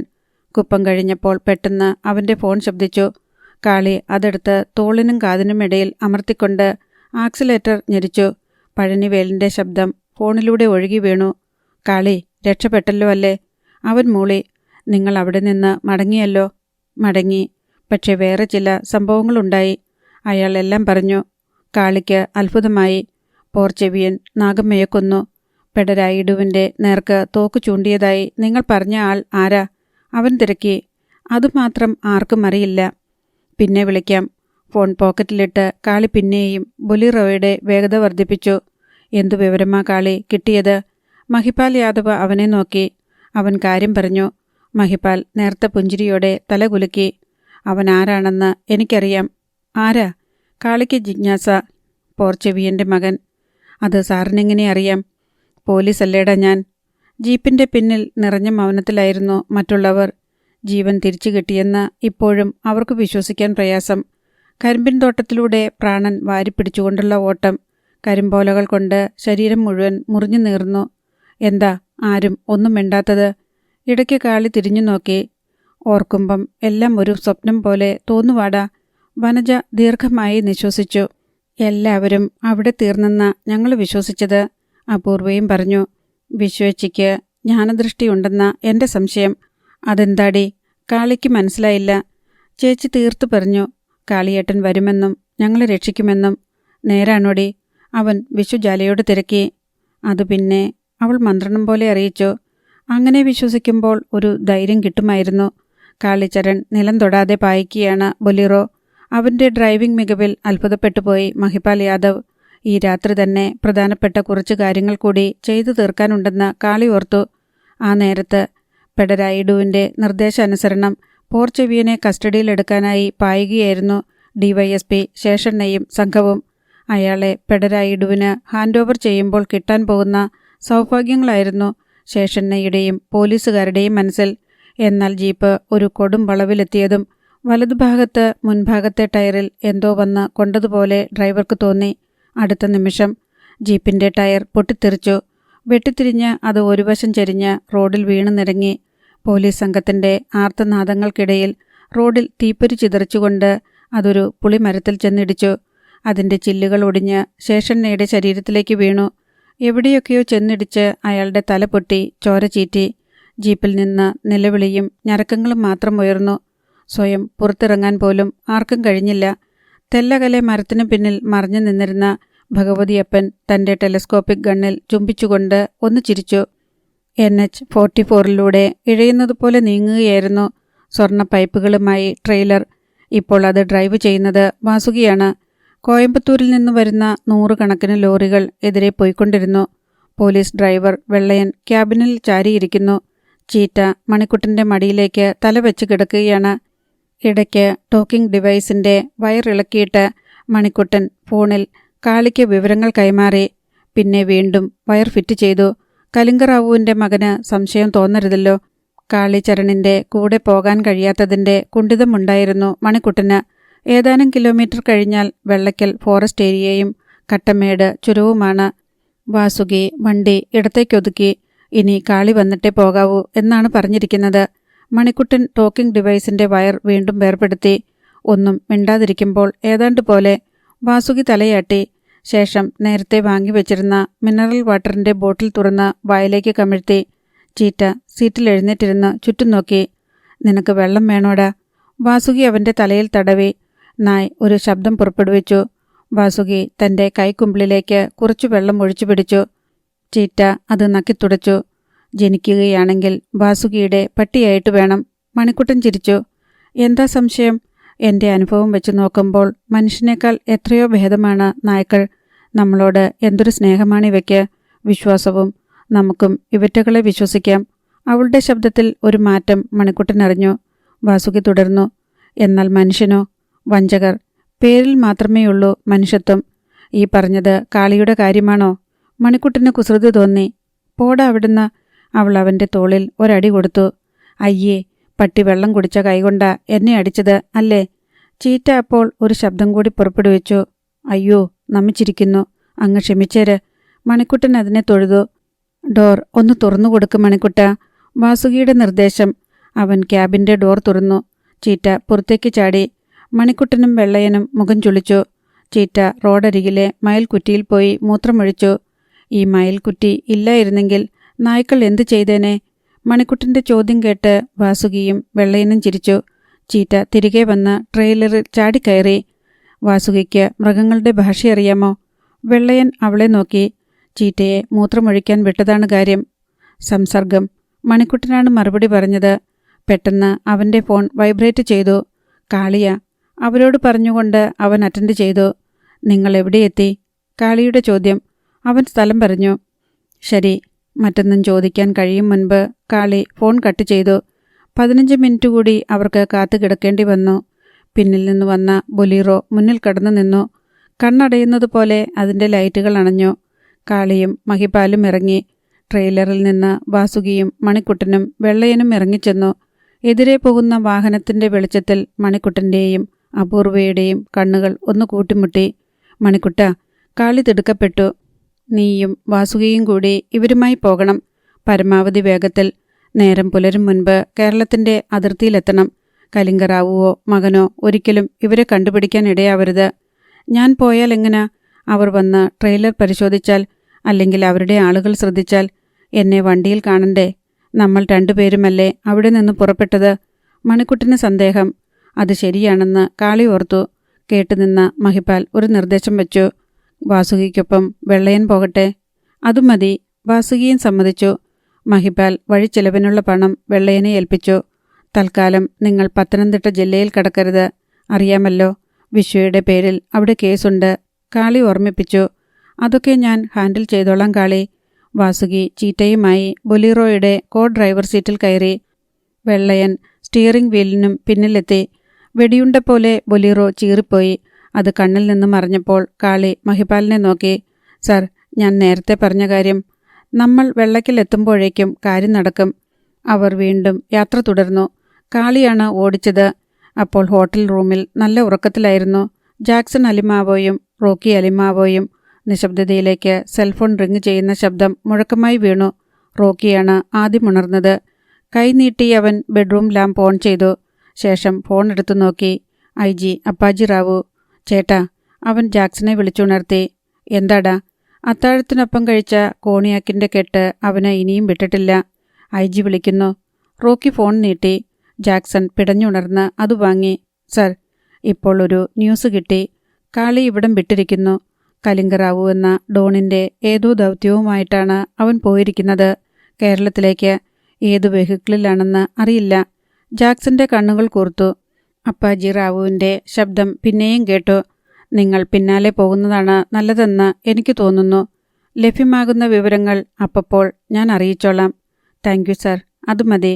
ഫോൺ കിടക്കറയിലേക്ക് ഇട്ടിട്ട് അവൻ ചാടി എഴുന്നേറ്റു. റോക്കി, നമ്മുടെ ആളുകളെ വിളിക്ക്. നമ്മളിപ്പോൾ തന്നെ പുറപ്പെടുന്നു. അവൻ കാര്യം ചുരുക്കി പറഞ്ഞു. റോക്കി അലിമാവോ തൊട്ടടുത്ത മുറിയിലുണ്ടായിരുന്ന തങ്ങളുടെ 4 പേരെയും വിളിച്ചുണർത്തി. അവർ പെട്ടെന്ന് തയ്യാറായി. 15 മിനിറ്റിനുള്ളിൽ ഹൈസ്പീഡ് ജീപ്പ് ഹോട്ടലിൻ്റെ ഗേറ്റ് കടന്ന് ചീറിപ്പാഞ്ഞു. കാളിചരൺ പോയ വഴിയെ. അധ്യായം 28.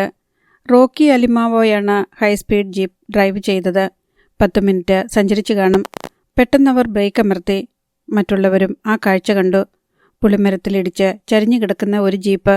അതിനരികിൽ ഹൈസ്പീഡ് ജീപ്പ് ഒരു നിമിഷം നിർത്തി. റോഡിൽ ഒഴുകി പരന്നിരിക്കുന്ന ചോര. അകത്തുനിന്ന് നേരിയ തോതിലുള്ള ഞരക്കം. ഒരു കാക്കിധാരിയുടെ പകുതി ഭാഗം പുറത്തേക്ക് തൂങ്ങിക്കിടക്കുന്നു. പോലീസ് വണ്ടിയ, ജാക്സൺ പറഞ്ഞു. ശേഷണ്ണയും സംഘവും വന്ന ജീപ്പായിരുന്നു അത്. നമുക്ക് ഏതായാലും ആരെയും ഹോസ്പിറ്റലിൽ എത്തിക്കാനുള്ള നേരമില്ല. ചേട്ടൻ IGയെ വിളിച്ച് വിവരം പറഞ്ഞേര്. റോക്കി വീണ്ടും വണ്ടി വിട്ടു. ജാക്സൺ അലിമാവോ IG അപ്പാജി റാവുവിന് ഫോൺ ചെയ്തു. അപ്പാജി റാവു ഉടൻ തന്നെ തൻ്റെ സേനയ്ക്ക് വേണ്ട നിർദ്ദേശം നൽകി. ആ സമയത്ത് വെള്ളയ്ക്കൽ ഫോറസ്റ്റ് ഏരിയ. നേരത്തെ തീരുമാനിച്ച പ്രകാരം ഇടതുഭാഗത്തെ വനത്തിലേക്ക് ശ്രദ്ധിച്ചുകൊണ്ടാണ് കാളിചരൺ ട്രെയിലർ ഓടിച്ചത്. വനമെന്ന് പറയാമെങ്കിലും കേരളത്തിലേതുപോലെ കൂറ്റൻ മരങ്ങളില്ല. അധികം ഉയരവും വണ്ണവുമില്ലാത്ത മരങ്ങൾ, ഇടതിങ്ങിയ കുറ്റിക്കാടുകൾ. ഇവിടെ മതി, മണിക്കുട്ടൻ പറഞ്ഞു. കാളി ട്രെയിലർ ഒതുക്കി നിർത്തി. മൂവരും അതിൽ നിന്നിറങ്ങി. എതിരെയും തങ്ങൾക്ക് പിന്നാലെയും വന്ന് കടന്നു പോകുന്ന വാഹനങ്ങളുടെ വെളിച്ചത്തിൽ കാളി വനപ്രദേശം പരിശോധിച്ചു. റോഡിനോട് 4 മീറ്ററോളം അടുത്ത് ഇത്തിരി വലിയൊരു കുഴി കണ്ടു. ചുറ്റും കാട് മൂടിയിട്ടുണ്ട്. ഹൈവേ നിർമ്മാണത്തിനായി എപ്പോഴോ മണ്ണെടുത്തതോ മറ്റോ ആവാം. മഹിപാലും അവിടം പരിശോധിച്ചു. ഇത് മതി കാളി. ഇതാകുമ്പം പെട്ടെന്നാരും ശ്രദ്ധിക്കില്ല. നീ വണ്ടി ശരിയാക്കിയിട്. കാളി പിന്നെയും ട്രെയിലറിൽ കയറി. അല്പം മുന്നോട്ട് നീക്കിയിട്ട് റിവേഴ്സ് എടുത്തു. ട്രെയിനിൻ്റെ ഒരു ബോഗി തിരിയുന്നത് പോലെ അതിൻ്റെ പിൻഭാഗം കുഴിക്ക് നേരെ തിരിഞ്ഞു. മണിക്കുട്ടൻ വനത്തിലേക്ക് കയറി നിന്ന് കാളിക്ക് നിർദ്ദേശം നൽകി. കുറച്ചുകൂടി മതി, മണ്ണ് ഉറച്ചതാ. ട്രെയിലർ പുതിയുമെന്ന് പേടിക്കണ്ട. ഇത്തിരി കൂടി നീക്കിയിട്ട് കാളി വണ്ടി നിർത്തി. ട്രെയിലറിൻ്റെ പിൻഭാഗം കുഴിക്ക് തൊട്ടടുത്തായിരുന്നു. ആ ഭാഗം ഇത്തിരി ചരിഞ്ഞതായതിനാൽ പിന്നിലേക്ക് ചായ്വുണ്ട്. അതുവഴി പോകുന്ന മറ്റു വാഹനങ്ങളിലുള്ളവർക്ക് ട്രെയിലർ അവിടെ പാർക്ക് ചെയ്തതാണെന്നേ തോന്നൂ. 5 മിനിറ്റേ അവർക്ക് കാത്തിരിക്കേണ്ടി വന്നുള്ളൂ. ധർമ്മപുരി ഭാഗത്തു നിന്ന് ഒരു ഫയർ വാഗൺ പാഞ്ഞു വന്നു. പക്ഷേ സിഗ്നൽ ലൈറ്റോ അലാറമോ പ്രവർത്തിച്ചിരുന്നില്ല. ഇത്തിരി മുന്നോട്ട് പോയ അത് ഡിവൈഡറുകൾക്കിടയിലൂടെ വെട്ടിത്തിരിഞ്ഞു വന്ന ട്രെയിലറിന് പിന്നിൽ നിന്നു. ഡ്രൈവർ മാത്രമേ അതിലുണ്ടായിരുന്നുള്ളൂ. അയാൾ ഇറങ്ങി മഹിപാലിൻ്റെ അടുത്തെത്തി. റിസ്ക്കുള്ള പണിയാണെങ്കിലും സാറ് വിളിച്ചാൽ എനിക്ക് വരാതിരിക്കാൻ പറ്റില്ലല്ലോ. മാത്രമല്ല നാളെ ഞാൻ ഇവിടെ നിന്ന് പോവുകയുമാ. നാട്ടിലേക്ക് ട്രാൻസ്ഫറാ. അയാൾ വിനയത്തോടെ അറിയിച്ചു. എവിടെയാ തൻ്റെ നാട്? അത് ഞാൻ ചോദിച്ചിട്ടില്ല. രാമേശ്വരം. ഓ, മഹാനായ നമ്മുടെ മുൻ രാഷ്ട്രപതിയുടെ നാടാണല്ലോ, അബ്ദുൽ കലാം സാബിൻ്റെ. അതെ സാർ. പറഞ്ഞിട്ട് അയാൾ തിടുക്കപ്പെട്ടു.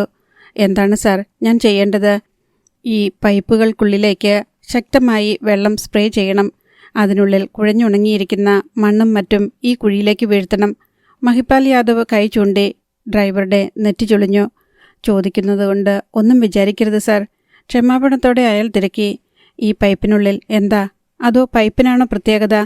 മഹിപാൽ ഒരു നിമിഷം ചിന്തിച്ചു. പിന്നെ പറഞ്ഞു, ഇത് മുഴുവൻ സ്വർണമാണെന്ന് കരുതിക്കോ. മഹിപാൽ ചിരിച്ചു. അയാളും കാളിചരണും മണിക്കുട്ടനും കൂടി പാമ്പ് ചുറ്റിയിരിക്കുന്നത് പോലെയുള്ള ഹോസ് നിവർത്തി വലിച്ചുകൊണ്ടുവന്നു. അത് പമ്പിൽ പിടിപ്പിക്കാനും ബ്രാഞ്ച് ഫിറ്റ് ചെയ്യാനുമൊക്കെ അവർ ഡ്രൈവറെ സഹായിച്ചു. നിങ്ങളിൽ ഒരാൾ ആക്സിലേറ്റർ പ്രവർത്തിപ്പിക്കണം, ഡ്രൈവർ അറിയിച്ചു. അത് മണിക്കുട്ടനേറ്റു. ചത്തുകിടക്കുന്ന പാമ്പിന് ജീവൻ വെച്ചതുപോലെ ഹോസ് പെട്ടെന്ന് വീർത്തു. ഡ്രൈവർ പൈപ്പിനുള്ളിലേക്ക് ശക്തിയിൽ വെള്ളം ചീറ്റിച്ചു. വർഷങ്ങളായി അതിനുള്ളിൽ പറ്റിപ്പിടിച്ചിരുന്ന പാറപ്പൊടിയും സ്വർണ്ണത്തരികളും കുഴിഞ്ഞ് കുഴിയിലേക്ക് വീഴാൻ തുടങ്ങി. 10 മിനിറ്റിനുള്ളിൽ മുഴുവൻ പൈപ്പുകളും ക്ലീനായി. കുഴി നിറഞ്ഞു. മഹിപാൽ യാദവ് സെൽഫോണിലെ ടോർച്ചിൻ്റെ വെളിച്ചത്തിൽ നോക്കി. സിമന്റ് കുഴഞ്ഞു കിടക്കുന്നത് പോലെ. ഇതിൽ സ്വർണ്ണത്തരികളുണ്ടെന്ന് ആരും പറയില്ല. ഇവിടെ കിടന്ന് ഇതിനി ജലം പറ്റി കട്ടിയായിക്കോളും. എന്തു ചെയ്യണമെന്ന് പിന്നീട് തീരുമാനിക്കാം. എന്നാൽ 100 കണക്കിന് കോടികളുടെ മൂല്യമാണ് അവിടെ കിടക്കുന്നതെന്ന് ഡ്രൈവർ മാത്രം അറിഞ്ഞില്ല. മഹിപാൽ അയാൾക്ക് 10,000 രൂപ കൊടുത്തു. ഹോസ് പഴയ രൂപത്തിൽ ചുരുട്ടിവെച്ച് സന്തോഷത്തോടെ അയാൾ പോയി. മഹിപാൽ പൈപ്പിനുള്ളിലേക്ക് മൊബൈൽ തെളിച്ചു. കഴുകി വൃത്തിയാക്കി അതിനുള്ളിൽ അപ്പോഴും അങ്ങിങ്ങ് സ്വർണം മിന്നുന്നു. ഇതാരെങ്കിലും വാരിക്കൊണ്ടു പോകുമോ? മണിക്കുട്ടൻ കുഴിയിലേക്ക് നോക്കി സംശയം പ്രകടിപ്പിച്ചു. ഈ വനത്തിൽ വന്ന് ആര് വാരാൻ? വണ്ടിക്കാർ പോലും ഇവിടെ ഒതുക്കിയിടാറില്ല. മാത്രമല്ല, ഇത്രയും വിലയുള്ള സാധനം ഇവിടെ ഉപേക്ഷിക്കുമെന്ന് ആരെങ്കിലും കരുതുമോ? കാളി ചിരിച്ചുകൊണ്ട് മഹിപാലിനെ നോക്കി. അല്ലേ സാറേ? അതെ, പക്ഷേ പൈപ്പുകൾ ശൂന്യമാണെന്നറിഞ്ഞാൽ കലിംഗ റാവുവിൻ്റെ ആളുകൾ തിരയും. ഇത്തരം സ്ഥലങ്ങളായിരിക്കും അവർ ആദ്യം ശ്രദ്ധിക്കുക. അത് അപകടമാണെന്ന് കാളിക്ക് മനസ്സിലായി. കോളാറിലെ പാവപ്പെട്ട ഖനി തൊഴിലാളികൾക്ക് ഇത് കിട്ടണമെന്ന സാറേ എനിക്ക്. എന്തു പറയുന്നു? കാളി മഹിപാലിന് നേരെ തിരിഞ്ഞു. അത് നല്ലതാ, പക്ഷേ വാരിക്കൊണ്ടു പോകുമ്പം സൂക്ഷിക്കണം. അതിനും ഞാൻ മാർഗം കണ്ടിട്ടുണ്ട്. ശരി. മഹിപാൽ കൈവിരലുകൾ കോർത്ത് ഒന്ന് ഞൊട്ടവിട്ടു. അപ്പോൾ നിങ്ങൾ പോയിക്കോ. കാളി നെറ്റിച്ചുളിച്ചു. സാറ്, ഞാൻ ഏതെങ്കിലും ലോറിയിൽ കൃഷ്ണഗിരിക്ക് പോകും. ജീപ്പ് അവിടെയല്ലേ? അതും എടുത്തുകൊണ്ട് രാവിലെ ഞാൻ പിന്നാലെ വരും. ഇടയ്ക്ക് നമുക്ക് വഴിയിൽ വെച്ച് സന്ധിക്കാം. മഹിപാൽ റോഡ് മുറിച്ചു കിടന്ന് എതിർഭാഗത്തേക്ക് നടന്നു. ആദ്യം വന്ന ലോറിക്ക് അയാൾ കൈ കാണിച്ചു. കാക്കി യൂണിഫോം കണ്ടതുകൊണ്ടാവാം ഡ്രൈവർ നിർത്തിക്കൊടുത്തു. അതിൽ മഹിപാൽ പോയി. കാളിയും മണിക്കുട്ടനും യാത്ര തുടർന്നു. ടോക്കിംഗ് ഡിവൈസിന് കണക്ഷൻ നൽകിക്കൊണ്ട് അവർ ഇരുവരും കലിംഗ റാവുവിനും മകനും സംശയം തോന്നാത്ത വിധത്തിൽ സംസാരിച്ചുകൊണ്ടിരുന്നു. പുലർച്ചെ 3 മണി. കലിംഗ റാവുവിൻ്റെ ബംഗ്ലാവിൽ നിശബ്ദത ഖനീഭവിച്ചു കിടന്നു. അവിടുത്തെ കാറ്റിന് പോലും മരണത്തിൻ്റെ ഗന്ധം. ഏതാനും പോലീസുകാർ വീടിന് കാവലുണ്ട്. അശനിപാതം പോലെയാണ് ഡിവൈഎസ്പി ശേഷണ്ണയുടെയും സംഘത്തിൻ്റെയും അപകട വാർത്ത പെടരായിഡു ശ്രവിച്ചത്. ശേഷണ്ണയ്ക്ക് ഗുരുതരമായ പരിക്കാണ് പോലും. അയാളെ മെഡിക്കൽ കോളേജിലേക്ക് മാറ്റിയിരിക്കുകയാണ്. അമ്മയുടെ ശവശരീരം മുന്നിൽ കിടന്നപ്പോഴും അവൻ ധർമ്മപുരിയിലുള്ള ആളുകളെ വിളിച്ച് ട്രെയിലർ പോയിക്കൊണ്ടിരിക്കുകയാണെന്ന് ഉറപ്പാക്കി. കാളിച്ചരണും മണിക്കുട്ടനും അതിലുണ്ടെന്ന് വിവരം കിട്ടി. അപ്പോൾ കാളി മടങ്ങി വന്നിട്ടില്ല. പെടരായിഡു തീർച്ചയാക്കി. പിന്നെയാര്? ഉത്തരമില്ലാത്തത് അതുമാത്രം. കസേരയിൽ തളർന്നു കിടന്ന ഇടയ്ക്കിടെ ഭാര്യയുടെ മുഖത്തേക്ക് നോക്കി കലിംഗ റാവു. ആദ്യ ഭാര്യയുടെ മരണശേഷമാണ് ഇവൾ തൻ്റെ ജീവിതത്തിലേക്ക് വന്നത്. ഒന്നുമില്ലാതിരുന്ന തനിക്ക് പിന്നീട് വച്ചടി കയറ്റമായിരുന്നു. അതിനു പിന്നിൽ ഇവളുടെ ബുദ്ധിയും യുക്തിയും ധാരാളം ഉണ്ടായിരുന്നതാനും. ജനശക്തിയാണ് ഏറ്റവും വലിയ ശക്തിയെന്ന തിരിച്ചറിവിലായിരുന്നു കലിംഗ റാവു. എത്ര പണമോ അംഗരക്ഷകരോ ഉണ്ടെങ്കിലും ചില സമയത്ത് പ്രയോജനമില്ലാത്ത അവസ്ഥ. നാഗമ്മയുടെ ബോഡി ഇവിടെ വെച്ച് തന്നെ പോസ്റ്റ്മോർട്ടം ചെയ്താൽ മതിയെന്നാണ് അയാൾ ഉന്നതങ്ങളുമായി ബന്ധപ്പെട്ട് നിർദ്ദേശിച്ചിരിക്കുന്നത്. നേരം പുലർന്നു. MLA Raj റുലാനിയും MP മുത്തുമാണിക്യവും Kalinga റാവുവിൻ്റെ വസതിയിലെത്തി. റാവു കൈ കൂപ്പിയ ശേഷം കസേരയിലേക്ക് കൈ ചൂണ്ടി. ഇരിക്കണം സർ. അവർ ഇരുന്നു. അധികം ആളുകളൊന്നും അവിടെ ഉണ്ടായിരുന്നില്ല. ഗ്രാമീണരും സാധാരണക്കാരുമായ ഒറ്റയാൾ പോലുമില്ല. ജനങ്ങൾക്ക് കലിംഗ റാവുവിനോടുള്ള വിരോധം അതിൽ നിന്ന് തന്നെ അവർക്ക് മനസ്സിലായി. അടുത്ത നിമിഷം MP-യുടെ ഫോൺ ശബ്ദിച്ചു. അയാൾ അതെടുത്തു നോക്കി. ഏതോ കോയിൻ ബൂത്തിലെ നമ്പർ. ഹലോ, ആരാണ്? മുത്തുമാണിക്യം സംശയത്തോടെ തിരക്കി. കോളാറിലെ ഒരു സാധാരണക്കാരനാണ് സർ. എന്തു വേണം? അയാളുടെ പുരുകം ചുളിഞ്ഞു. അധികം നേരം കലിംഗ റാവുവിൻ്റെ വീട്ടിലിരുന്നാൽ സാറിനും കൂടെയുള്ള MLA-ക്കും അടുത്ത തെരഞ്ഞെടുപ്പിൽ ഞങ്ങളുടെ ഒറ്റ വോട്ടും കിട്ടുമെന്ന് കരുതണ്ട. രാജ് സാറിനോടും പറഞ്ഞേര്. ഫോൺ കട്ടായി. MP-യുടെ മുഖം വിളറി. കലിംഗ റാവു അത് ശ്രദ്ധിച്ചു. അയാൾ എന്തോ പറയാൻ ഭാവിക്കുമ്പോൾ IG അപ്പാജി റാവുവും എത്തി. അപ്പാജി, രാജ് റുലാനി മുറുകിയ ശബ്ദത്തിൽ വിളിച്ചു. സർ, ഇന്ന് സന്ധ്യയ്ക്ക് മുൻപ് കുറ്റവാളികൾ മുഴുവൻ അകത്തായിരിക്കണം. സർ. എന്നാൽ അത് കേട്ടിരുന്ന പെടരായിഡു തടഞ്ഞു. അത് വേണ്ട സർ. ഇനി ചെയ്യേണ്ടത് എനിക്കറിയാം. നിങ്ങൾ അറസ്റ്റ് ചെയ്യുന്നവരെ സ്റ്റേഷനും കോടതിയും പിന്നെ വിചാരണയെന്നും പറഞ്ഞ് വർഷങ്ങളോളം കൊണ്ടു നടക്കുന്നത് എനിക്ക് സഹിക്കാൻ കഴിയില്ല. നഷ്ടം ഞങ്ങൾക്കല്ലേ. അതുകൊണ്ട് ഞങ്ങൾ തന്നെ എത്രയും വേഗം കേസ് അവസാനിപ്പിച്ചോളാം. അതിന് ആരും മറുപടി പറഞ്ഞില്ല. പെട്ടെന്ന് അപ്പാജി റാവുവിൻ്റെ സെല്ലിലേക്ക് ഒരു കോൾ വന്നു. അത് അറ്റൻഡ് ചെയ്ത അയാളുടെ മുഖം അമ്പരപ്പിൽ മുറുകി. MLAയും MP-യും അയാളെ തുറച്ചു നോക്കി. എന്താടോ? സർ, ചാമ്പ്യൻ റീഫ് ഗോൾഡ് മൈനിൽ നിന്ന് സ്വർണം അരച്ചൊഴുക്കിയിരിക്കുന്ന പൈപ്പിൻ്റെ കുറേയേറെ ഭാഗം മുറിച്ചു മാറ്റിയിരിക്കുന്നു. രാജറുലാനി നെറ്റിച്ചുളിച്ചു. ആ പൈപ്പ് കൊണ്ട് ആർക്കെന്ത് പ്രയോജനം? സർ, അപ്പാജി റാവു പറഞ്ഞു. അതിനുള്ളിൽ കോടികളുടെ സ്വർണമുണ്ടാവും. ഇന്നലെ രാത്രിയിലാവണം കൊള്ള നടന്നത്. കലിംഗറാവുവും പെഡരായിഡുവും പരസ്പരം നോക്കി. ശേഷം ഒന്നും അറിയാത്തതുപോലെ പെഡരായിഡു തിരക്കി. പൈപ്പ് മുറിച്ചു മാറ്റുക എന്നൊക്കെ പറഞ്ഞാൽ നിസ്സാര കാര്യമല്ലല്ലോ. അങ്ങനെ മുറിച്ചെങ്കിൽ തന്നെ എവിടെയെങ്കിലും ഒളിപ്പിച്ചിട്ടുണ്ടാവും. കടത്തിക്കൊണ്ടു പോവുക അസാധ്യമല്ലേ? അപ്പാജി റാവു ചിന്തയോടെ തലയാട്ടി. മറ്റാരുടെയും ശ്രദ്ധ അവിടേക്ക് പതിയാതിരിക്കാനാവും ഇന്നലെ ഇവിടെ ഇങ്ങനെയൊരു പ്രശ്നമുണ്ടാക്കിയതെന്ന് ഞാൻ സംശയിക്കുന്നു. കലിംഗറാവുവും അത് സമ്മതിച്ചു കൊടുത്തു. മിനിയാന്നാണ് അവ മുറിച്ചു മാറ്റിയതെന്ന് ആരും അറിയാത്തത് നന്നായി. പെട്ടെന്ന് രാജ് റുലാനി തിരക്കി. ഖനിക്ക് വാച്ചറില്ലേ? ഉണ്ട് സർ, അയാളെയും കാണാനില്ല. എങ്കിൽ ഉറപ്പിച്ചോ, അയാളുടെ കൂടി അറിവോടെയാണ് എല്ലാം നടന്നത്. പെഡരായിഡു തീർത്തു പറഞ്ഞു. വാച്ചറെ താൻ കൊന്നതും ഖനിയിൽ തന്നെയുള്ള അണ്ടർഗ്രൗണ്ടിലേക്ക് തള്ളിയതും അവനപ്പോൾ ഓർത്തു. എല്ലാവരോടും യാത്ര പറഞ്ഞ് അപ്പാജി റാവു ഉടനെ പുറപ്പെട്ടു.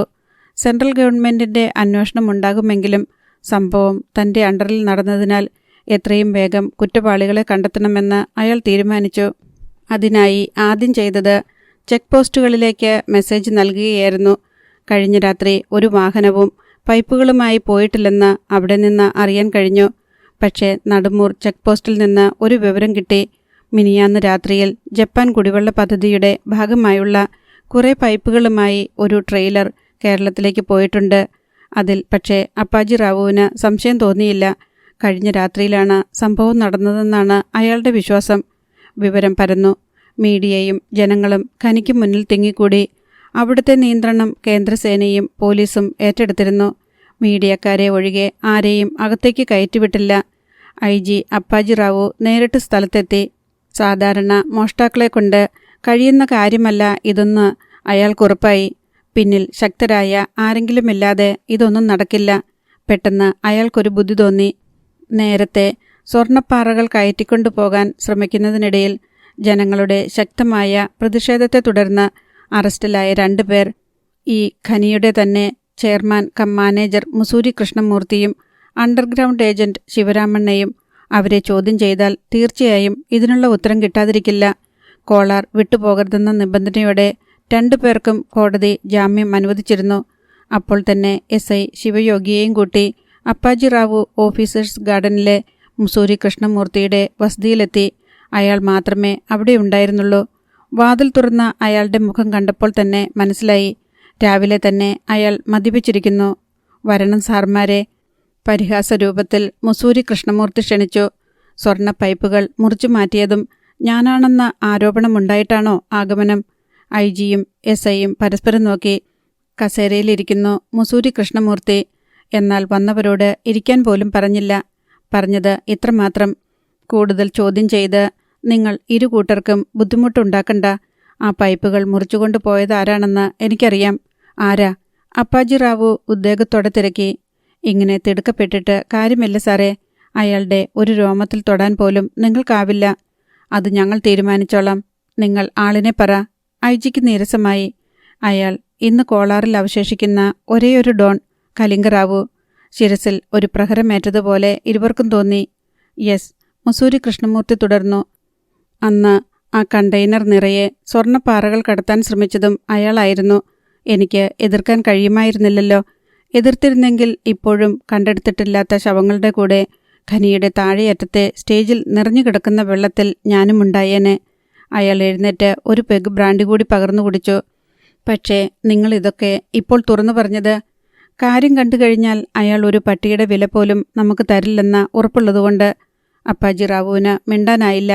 കലിംഗറാവുവിനെ അറസ്റ്റ് ചെയ്യണമെങ്കിൽ കോൺക്രീറ്റ് എവിഡൻസ് തന്നെ വേണം. അതിനാദ്യം ആ പൈപ്പുകൾ കണ്ടുപിടിക്കണം.